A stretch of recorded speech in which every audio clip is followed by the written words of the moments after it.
Hello বন্ধুরা, তোমরা সবাই কেমন আছো? আশা করি সবাই ভালো আছো। আজকে আমার রান্নাঘরে দেখাবো চিংড়ি শুটকি বাটা কিভাবে করব আপনাদের দেখাচ্ছি। যে দেখুন, এটাকে নিয়ে নিয়েছি চিংড়ি মাছ, শুটকি চিংড়ি মাছ। তো প্রথমে আমি কড়াইটা বসিয়ে দিলাম, বসানোর পর তেল দিয়ে দিয়েছি, সরষের তেল দিয়ে তারপরে আমি চিংড়ি মাছগুলো সুন্দরভাবে ভেজে নামিয়ে নেব, যেন মচমচ হয়, বাটতেও ভালো লাগবে। দেখুন এইভাবে নামিয়ে নিচ্ছি।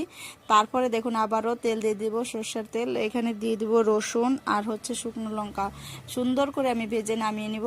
তারপরে দিয়ে দিচ্ছি হচ্ছে কালো জিরা। কালো জিরা দিলে বাটাটা খেতে অসাধারণ লাগে। তারপরে এখন আমি বেটে নিব, গরম ভাতের সাথে যা খেতে মজা লাগবে না। দেখুন এইভাবে আমি বেটে নিচ্ছি। এই যে চিংড়ি শুটকি দেখে জিভে জল চলে আসলো।